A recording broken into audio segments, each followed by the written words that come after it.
क्या आपने कभी सोचा है कि कुछ लोग कम कमाई के बावजूद अमीर बन जाते हैं, जबकि कुछ लोग लाखों कमाने के बाद भी आर्थिक परेशानियों में फंसे रहते हैं? अगर पैसा सिर्फ गणित का खेल होता, तो सबसे ज्यादा पढ़े लिखे लोग ही सबसे अमीर होते।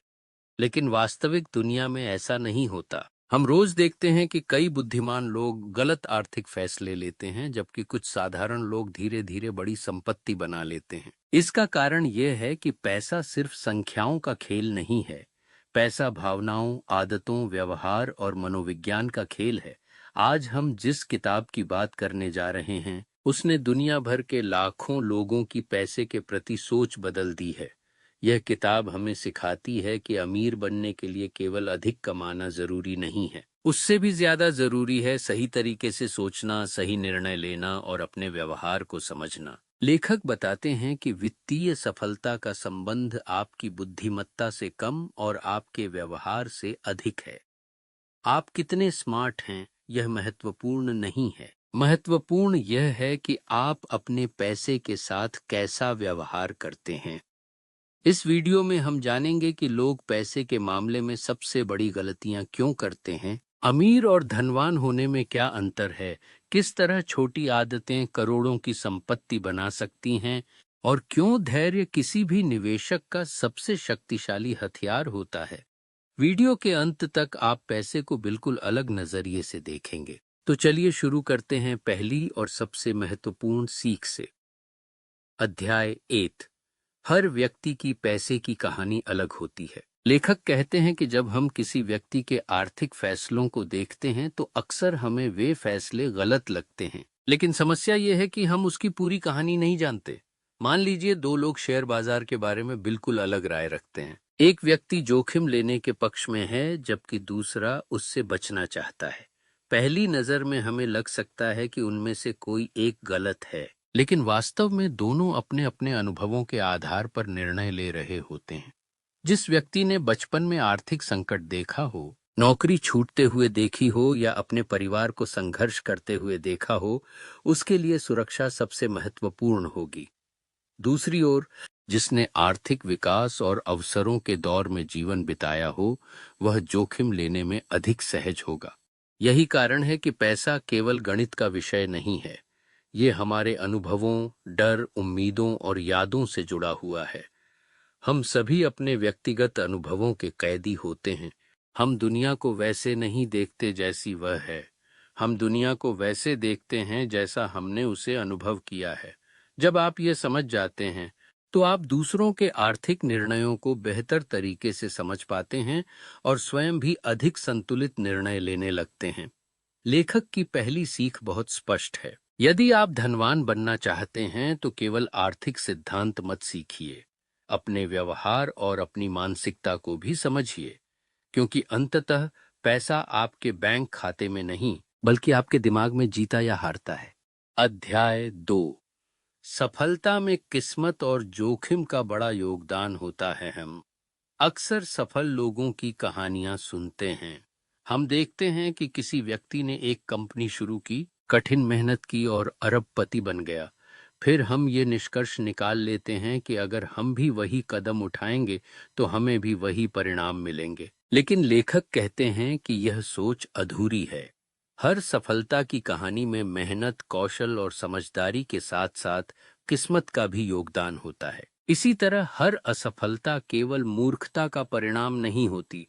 कई बार जोखिम और परिस्थितियां भी महत्वपूर्ण भूमिका निभाती हैं। इसका मतलब यह नहीं कि मेहनत बेकार है। इसका मतलब केवल इतना है कि दुनिया पूरी तरह न्यायपूर्ण और पूर्वानुमानित नहीं है। उदाहरण के लिए, दो लोग बिल्कुल एक जैसी प्रतिभा और मेहनत रखते हों, फिर भी एक व्यक्ति असाधारण सफलता हासिल कर सकता है, जबकि दूसरा साधारण परिणाम प्राप्त कर सकता है। इसके पीछे समय, अवसर, स्थान और भाग्य जैसे कई कारक काम करते हैं। इस सीख का सबसे बड़ा फायदा यह है कि आप सफलता मिलने पर अहंकारी नहीं बनते और असफलता मिलने पर पूरी तरह टूटते भी नहीं हैं। आप समझ जाते हैं कि जीवन में कुछ चीजें आपके नियंत्रण में हैं और कुछ नहीं। इसलिए हमेशा उन चीजों पर ध्यान दीजिए जो आपके नियंत्रण में हैं, जैसे आपकी मेहनत, आपकी बचत, आपका निवेश और आपका व्यवहार। भाग्य पर नहीं। प्रक्रिया पर भरोसा कीजिए। अध्याय 3, कभी पर्याप्त नहीं की समस्या। लेखक इस अध्याय में एक बेहद खतरनाक मानसिक जाल की बात करते हैं। यह जाल है और अधिक की इच्छा। कल्पना कीजिए कि किसी व्यक्ति के पास पहले से ही इतना पैसा है कि वह आरामदायक जीवन जी सकता है, लेकिन फिर भी वह लगातार अधिक कमाने, अधिक पाने और अधिक इकट्ठा करने की दौड़ में लगा रहता है। समस्या यह है कि इस दौड़ का कोई अंत नहीं होता। जब आप एक लक्ष्य हासिल कर लेते हैं, तो आपका मन तुरंत अगला लक्ष्य बना लेता है। एक घर के बाद बड़ा घर, एक कार के बाद महंगी कार, 1 करोड़ के बाद 10 करोड़, 10 करोड़ के बाद 100 करोड़, और यह सिलसिला चलता रहता है। लेखक बताते हैं कि इतिहास में कई ऐसे लोग हुए जिन्होंने अपार संपत्ति होने के बावजूद सब कुछ खो दिया। कारण यह नहीं था कि उनके पास पर्याप्त पैसा नहीं था, कारण यह था कि उन्हें पर्याप्त का अर्थ ही नहीं पता था। जीवन में सबसे खतरनाक जोखिमों में से एक है ऐसी चीज के लिए जोखिम लेना जिसकी आपको वास्तव में जरूरत नहीं है, ताकि आप ऐसी चीज हासिल कर सकें जो आपके पास पहले से मौजूद है।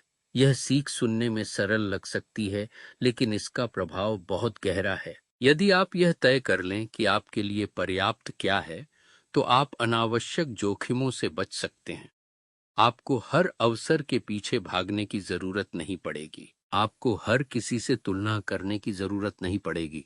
और सबसे महत्वपूर्ण बात, आप मानसिक शांति प्राप्त कर पाएंगे। अध्याय 4, तुलना की दौड़ आपको कभी खुश नहीं होने देती। आज का समय सोशल मीडिया का समय है। हम हर दिन सैकड़ों लोगों की सफलता, उनकी यात्राएं, उनकी कारें, उनके घर और उनकी उपलब्धियां देखते हैं। धीरे धीरे हमारा ध्यान अपनी प्रगति से हटकर दूसरों की प्रगति पर चला जाता है। यहीं से असंतोष शुरू होता है। लेखक कहते हैं कि धन का एक बड़ा हिस्सा दिखाई नहीं देता। जो लोग वास्तव में धनवान होते हैं, वे अक्सर अपना पैसा दिखाने के बजाय उसे निवेश करते हैं। लेकिन जो लोग केवल अमीर दिखना चाहते हैं, वे अक्सर अपनी सारी ऊर्जा प्रदर्शन में लगा देते हैं। महंगी घड़ी, महंगी कार और दिखावटी जीवन शैली देखकर हम मान लेते हैं कि सामने वाला व्यक्ति बहुत धनवान है, लेकिन वास्तविकता कुछ और भी हो सकती है। हो सकता है कि वह व्यक्ति कर्ज में डूबा हुआ हो सकता है कि उसकी पूरी आय केवल दिखावे को बनाए रखने में खर्च हो रही हो। लेखक हमें याद दिलाते हैं कि वास्तविक संपत्ति वह है जो दिखाई नहीं देती। आपके निवेश, आपकी बचत, आपकी वित्तीय स्वतंत्रता, आपकी मानसिक शांति, यही वास्तविक धन है। जब आप दूसरों से तुलना करना बंद कर देते हैं, तब आप अपने आर्थिक लक्ष्यों पर बेहतर तरीके से ध्यान केंद्रित कर पाते हैं और तभी आप लंबे समय तक टिकने वाली संपत्ति बना सकते हैं। इसलिए अगली बार जब आप किसी को देखकर ईर्ष्या महसूस करें, तो स्वयं से एक प्रश्न पूछिए, क्या मैं उसकी दिखाई देने वाली चीजों से प्रभावित हूं, या मैं वास्तव में उसकी पूरी आर्थिक स्थिति जानता हूं? अधिकतर मामलों में उत्तर होगा नहीं, और यही समझ आपको अनावश्यक प्रतिस्पर्धा से मुक्त कर सकती है। अब तक हमने सीखा कि भाग्य और जोखिम दोनों महत्वपूर्ण हैं, और यह भी कि कभी पर्याप्त नहीं की मानसिकता हमें गलत दिशा में ले जा सकती है। लेकिन आगे की सीख उससे भी अधिक शक्तिशाली है। अब हम जानेंगे कि कैसे एक साधारण व्यक्ति केवल धैर्य और समय की शक्ति का उपयोग करके असाधारण संपत्ति बना सकता है। अध्याय 5, चक्रवृद्धि की शक्ति। दुनिया का सबसे बड़ा चमत्कार जब लोग धन बनाने के बारे में सोचते हैं, तो उनका ध्यान अक्सर बड़ी कमाई, शानदार बिजनेस आइडिया या किसी असाधारण अवसर पर जाता है। लेकिन लेखक कहते हैं कि अधिकांश बड़ी संपत्तियां किसी एक बड़े निर्णय का परिणाम नहीं होती। वे हजारों छोटे निर्णयों का परिणाम होती हैं जो लंबे समय तक लगातार दोहराए जाते हैं। यही है चक्रवृद्धि की शक्ति। चक्रवृद्धि का अर्थ है कि आपका पैसा केवल बढ़ता नहीं है, बल्कि उस वृद्धि पर भी वृद्धि होती रहती है। शुरुआत में इसका प्रभाव बहुत छोटा दिखाई देता है। पहले कुछ वर्षों में परिणाम सामान्य लगते हैं, लेकिन समय के साथ यही छोटी वृद्धि विशाल आकार लेने लगती है। लेखक इस सिद्धांत को समझाने के लिए दुनिया के सबसे प्रसिद्ध निवेशकों में से एक का उदाहरण देते हैं। अधिकांश लोग सोचते हैं कि वे केवल इसलिए इतने धनवान बने क्योंकि वे असाधारण रूप से बुद्धिमान निवेशक थे। लेकिन लेखक बताते हैं कि उनकी सफलता का एक बड़ा कारण यह भी था कि उन्होंने बहुत लंबे समय तक निवेश किया। उन्होंने कम उम्र में निवेश शुरू किया और दशकों तक निवेशित रहे। यही लंबा समय उनकी संपत्ति का सबसे बड़ा साथी बना। ये समझना बहुत महत्वपूर्ण है। धन बनाने के लिए हमेशा असाधारण रिटर्न की जरूरत नहीं होती। कई बार साधारण रिटर्न और असाधारण धैर्य ही पर्याप्त होता है। समस्या यह है कि अधिकांश लोग जल्दी परिणाम चाहते हैं। वे कुछ महीनों या कुछ वर्षों में बड़ी सफलता की उम्मीद करते हैं। जब परिणाम उनकी अपेक्षाओं के अनुसार नहीं आते, तो वे बीच रास्ते में ही हार मान लेते हैं। लेकिन चक्रवृद्धि का नियम धैर्य रखने वालों को सबसे अधिक पुरस्कार देता है। यही कारण है कि समय धन निर्माण का सबसे महत्वपूर्ण घटक है। अध्याय 6, अमीर दिखना और धनवान होना दो अलग बातें हैं। यह किताब की सबसे शक्तिशाली सीखों में से एक है। लेखक कहते हैं कि बहुत से लोग अमीर दिखना चाहते हैं, लेकिन बहुत कम लोग वास्तव में धनवान बनना चाहते हैं। अमीर दिखना आसान है। इसके लिए आपको महंगी वस्तुएं खरीदनी होती हैं, महंगे कपड़े, महंगी कार, महंगा फोन और ऐसी चीजें जिन्हें देखकर दूसरे लोग प्रभावित हों। लेकिन धनवान होना अलग बात है। धनवान व्यक्ति वह है जिसके पास ऐसी संपत्ति है जो अभी खर्च नहीं की गई है। धनवान व्यक्ति के बैंक खाते में बचत होती है, उसके पास निवेश होता है, उसके पास विकल्प होते हैं, उसके पास भविष्य के लिए सुरक्षा होती है। लेखक बताते हैं कि वास्तविक संपत्ति अक्सर दिखाई नहीं देती।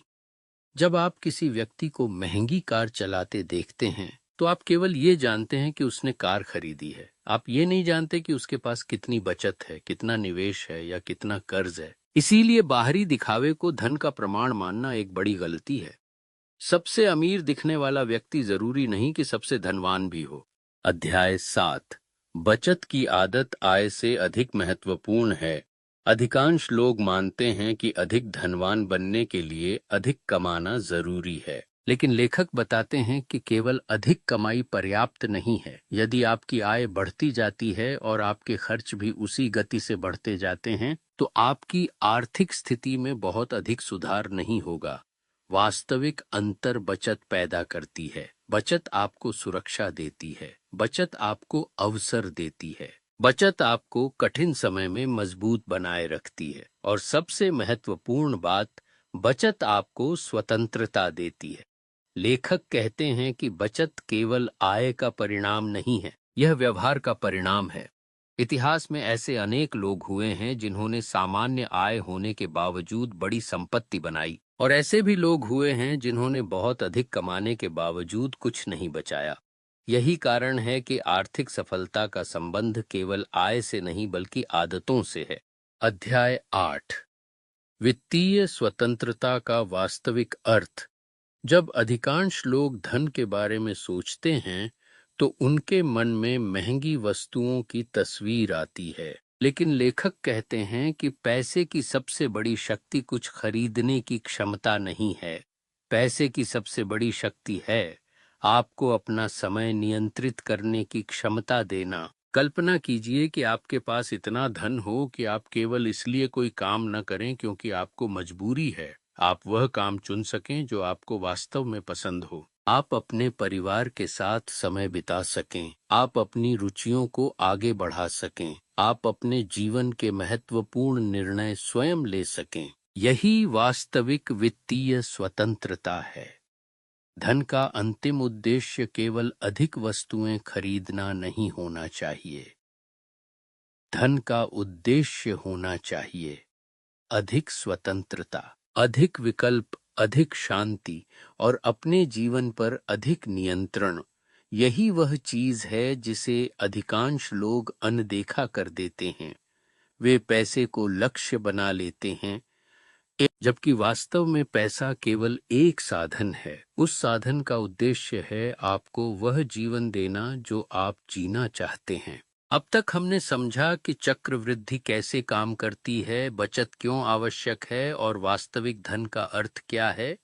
लेकिन किताब का सबसे गहरा हिस्सा अभी बाकी है। अगले भाग में हम जानेंगे कि अनिश्चित दुनिया में कैसे निवेश करना चाहिए, गलतियों से कैसे निपटना चाहिए और क्यों लंबे समय तक खेल में बने रहना ही सबसे बड़ी सफलता है। अध्याय 9। हमेशा सही होना जरूरी नहीं, समझदार होना जरूरी है। अधिकांश लोग पैसे के मामले में एक बड़ी गलती करते हैं। वे हर समय सही साबित होना चाहते हैं। वे सबसे अच्छा निवेश चुनना चाहते हैं। वे बाजार की हर चाल का अनुमान लगाना चाहते हैं।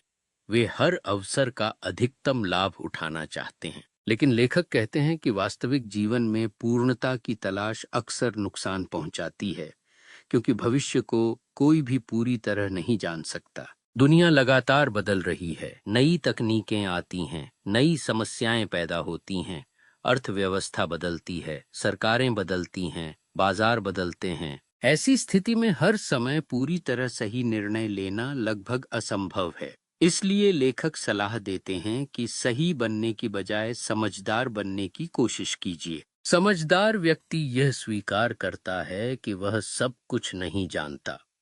वह अपनी सीमाओं को पहचानता है। वह ऐसे निर्णय लेता है जो लंबे समय तक टिक सकें। यही सोच आर्थिक सफलता की मजबूत नींव बनाती है। अध्याय 10। Room for error. गलती के लिए जगह छोड़िए। कल्पना कीजिए कि आप एक पुल बना रहे हैं। उस पुल का अधिकतम भार 10,000 किलो है। क्या आप उस पर हमेशा ठीक 10,000 किलो का ही भार डालेंगे? नहीं, आप सुरक्षा के लिए अतिरिक्त क्षमता छोड़ेंगे। यही सिद्धांत पैसे के मामले में भी लागू होता है। लेखक इसे रूम फॉर एरर कहते हैं, अर्थात अपने जीवन और निवेश में गलतियों, संकटों और अनिश्चितताओं के लिए जगह छोड़ना। समस्या यह है कि अधिकांश लोग मान लेते हैं कि सब कुछ उनकी योजना के अनुसार ही होगा, लेकिन जीवन शायद ही कभी योजना के अनुसार चलता है। नौकरी जा सकती है, व्यवसाय में नुकसान हो सकता है, स्वास्थ्य संबंधी समस्याएं आ सकती हैं, अर्थव्यवस्था कमजोर हो सकती है। ऐसे समय में वही लोग टिक पाते हैं जिन्होंने पहले से सुरक्षा का मार्जिन रखा होता है। इसलिए आपातकालीन बचत रखना, अत्यधिक कर्ज से बचना और अपनी पूरी पूंजी एक ही जगह न लगाना बहुत महत्वपूर्ण है। यह रणनीति शायद आपको सबसे तेज अमीर न बनाए, लेकिन यह आपको लंबे समय तक खेल में बनाए रखेगी, और यही सबसे महत्वपूर्ण है। अध्याय 11। निवेश का पहला नियम, खेल में बने रहना। जब लोग निवेश के बारे में सोचते हैं तो वे अक्सर रिटर्न के बारे में सोचते हैं। वे जानना चाहते हैं कि कौन सा निवेश सबसे ज्यादा पैसा देगा। लेकिन लेखक कहते हैं कि निवेश का पहला लक्ष्य अधिकतम लाभ नहीं होना चाहिए। पहला लक्ष्य होना चाहिए जीवित रहना, क्योंकि यदि आप खेल से बाहर हो गए तो भविष्य के सभी अवसर आपके लिए समाप्त हो जाएंगे। मान लीजिए दो निवेशक हैं। पहला निवेशक हर बार बड़ा जोखिम लेता है, कभी बहुत पैसा कमाता है और कभी बहुत पैसा खो देता है। दूसरा निवेशक अपेक्षाकृत सुरक्षित रणनीति अपनाता है। वह धीरे धीरे बढ़ता है। पहले कुछ वर्षों में पहला व्यक्ति अधिक सफल दिखाई दे सकता है, लेकिन लंबे समय में दूसरा व्यक्ति अक्सर बेहतर परिणाम प्राप्त करता है। कारण सरल है, वह लगातार खेल में बना रहता है।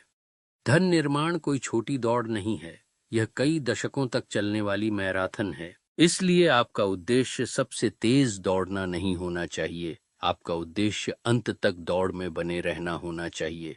अध्याय 12। लंबी अवधि की सोच सबसे बड़ा लाभ देती है। आज की दुनिया तत्काल परिणाम चाहती है। लोग तुरंत सफलता चाहते हैं, तुरंत लाभ चाहते हैं, तुरंत प्रसिद्धि चाहते हैं। लेकिन पैसा अलग तरीके से काम करता है। धन निर्माण समय मांगता है, धैर्य मांगता है, अनुशासन मांगता है। लेखक बताते हैं कि दुनिया की अधिकांश बड़ी संपत्तियां रातों रात नहीं बनी, वे वर्षों और दशकों के धैर्य का परिणाम थीं। समस्या यह है कि लंबी अवधि की सोच उबाऊ लगती है। इसमें कोई रोमांच नहीं होता, कोई बड़ी खबर नहीं होती, कोई त्वरित जीत नहीं होती। लेकिन यही उबाऊ प्रक्रियाएं असाधारण परिणाम पैदा करती हैं। जो व्यक्ति लगातार बचत करता है, लगातार निवेश करता है, लगातार सीखता है और लगातार धैर्य रखता है, वह धीरे धीरे ऐसी स्थिति में पहुंच सकता है जिसकी कल्पना भी कई लोग नहीं कर पाते। इसलिए जब भी आपको जल्दी अमीर बनने का कोई आकर्षक वादा दिखाई दे, तो स्वयं को याद दिलाइए, सच्चा धन धीरे धीरे बनता है और धीरे धीरे बना हुआ धन अक्सर सबसे अधिक टिकाऊ होता है। अध्याय 13। भविष्य हमेशा अनिश्चित रहेगा। मनुष्य को निश्चितता पसंद है। हम जानना चाहते हैं कि अगले वर्ष क्या होगा, शेयर बाजार कहाँ जाएगा, अर्थव्यवस्था कैसी रहेगी, कौन सा निवेश सबसे अच्छा होगा। लेकिन वास्तविकता यह है कि भविष्य हमेशा अनिश्चित रहेगा।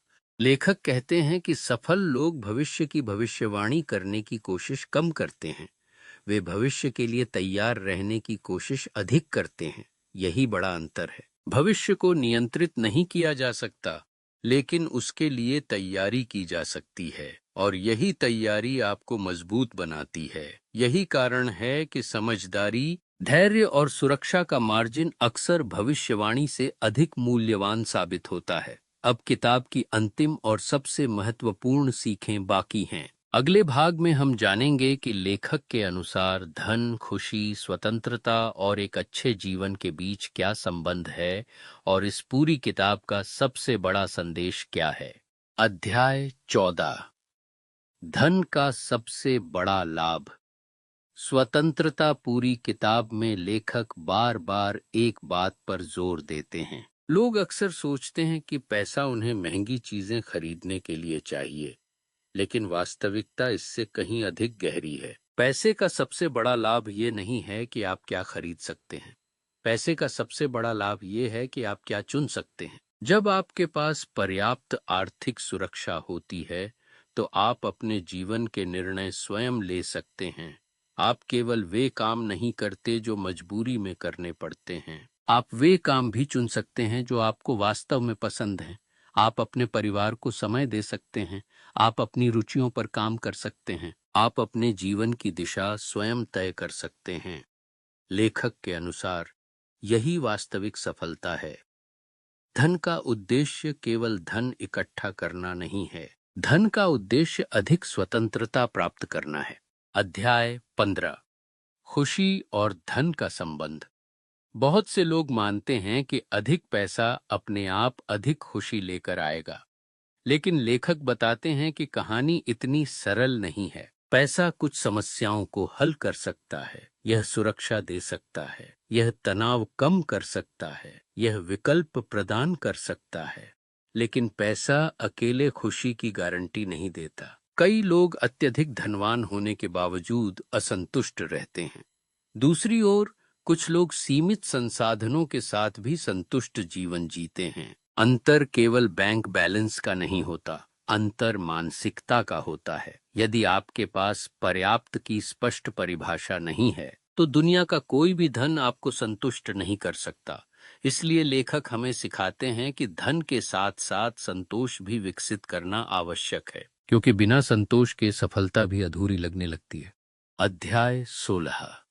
सरलता अक्सर सबसे शक्तिशाली रणनीति होती है। आज निवेश और वित्त की दुनिया जटिल शब्दों से भरी हुई है। लोग लगातार नई रणनीतियों, नए अवसरों और नए तरीकों की तलाश करते रहते हैं, लेकिन लेखक कहते हैं कि अक्सर सबसे सरल रणनीतियां सबसे प्रभावी होती हैं। नियमित बचत, नियमित निवेश, कम खर्च, अनावश्यक कर्ज से दूरी, लंबी अवधि की सोच, धैर्य। ये बातें सुनने में साधारण लगती हैं, लेकिन इन्हीं साधारण सिद्धांतों ने लाखों लोगों को आर्थिक रूप से मजबूत बनाया है। समस्या यह नहीं है कि लोग इन सिद्धांतों को नहीं जानते, समस्या यह है कि वे इन्हें लंबे समय तक लगातार लागू नहीं कर पाते। याद रखिए, वित्तीय सफलता जटिलता का नहीं, निरंतरता का पुरस्कार है। अध्याय 17, व्यवहार हमेशा ज्ञान से अधिक महत्वपूर्ण है। यह पूरी किताब का सबसे महत्वपूर्ण संदेश हो सकता है। लेखक कहते हैं कि वित्तीय सफलता का संबंध इस बात से कम है कि आप कितना जानते हैं। इसका संबंध इस बात से अधिक है कि आप कैसा व्यवहार करते हैं। आप दुनिया के सबसे बुद्धिमान व्यक्ति हो सकते हैं। आपको निवेश के सभी नियम पता हो सकते हैं। आपको अर्थशास्त्र की गहरी समझ हो सकती है। लेकिन यदि आपके अंदर धैर्य नहीं है, अनुशासन नहीं है और भावनाओं को नियंत्रित करने की क्षमता नहीं है, तो यह ज्ञान सीमित उपयोग का होगा। दूसरी ओर, एक साधारण व्यक्ति भी बड़ी आर्थिक सफलता प्राप्त कर सकता है यदि वह लगातार सही व्यवहार बनाए रखे। यही कारण है कि लेखक बार बार व्यवहार, आदतों और मानसिकता पर जोर देते हैं, क्योंकि धन का खेल केवल दिमाग से नहीं जीता जाता, यह चरित्र से भी जीता जाता है। अब आइए इस पूरी किताब की सबसे महत्वपूर्ण सीखों को संक्षेप में समझते हैं। पहली सीख, हर व्यक्ति की पैसे की कहानी अलग होती है। दूसरी सीख, सफलता में मेहनत के साथ साथ भाग्य और परिस्थितियों का भी योगदान होता है। तीसरी सीख, कभी पर्याप्त नहीं की मानसिकता आपको कभी संतुष्ट नहीं होने देती। चौथी सीख, चक्रवृद्धि की शक्ति समय के साथ चमत्कार कर सकती है। पांचवी सीख, अमीर दिखना और धनवान होना दो अलग बातें हैं। छठी सीख, बचत आय से अधिक महत्वपूर्ण हो सकती है। सातवीं सीख, भविष्य अनिश्चित है, इसलिए हमेशा सुरक्षा का मार्जिन रखें। आठवीं सीख, वित्तीय सफलता का सबसे बड़ा रहस्य लंबे समय तक खेल में बने रहना है। नौवीं सीख, धन का अंतिम उद्देश्य स्वतंत्रता है। और 10वीं तथा सबसे महत्वपूर्ण सीख, आपके आर्थिक परिणामों को आपकी बुद्धिमत्ता से अधिक आपका व्यवहार निर्धारित करता है। दोस्तों, द साइकोलॉजी ऑफ मनी केवल पैसे की किताब नहीं है, यह मानव व्यवहार की किताब है। यह हमें सिखाती है कि धन बनाने से पहले हमें अपनी सोच को समझना होगा, हमें अपने डर को समझना होगा, हमें अपनी इच्छाओं को नियंत्रित करना होगा, हमें धैर्य विकसित करना होगा और हमें यह स्वीकार करना होगा कि आर्थिक सफलता कोई तेज दौड़ नहीं है, यह दशकों तक चलने वाली यात्रा है। यदि आप इस किताब की केवल एक सीख याद रखना चाहते हैं, तो यह याद रखिए, धन बनाने का रहस्य किसी जादुई निवेश में नहीं छिपा है। यह अच्छे व्यवहार, अनुशासित आदतों और लंबे समय तक सही दिशा में बने रहने में छिपा है। जब आप अपने पैसे को नियंत्रित करना सीख जाते हैं, तब धीरे धीरे आपका पैसा आपके जीवन को नियंत्रित करना बंद कर देता है। और शायद यही वास्तविक वित्तीय स्वतंत्रता है। धन्यवाद।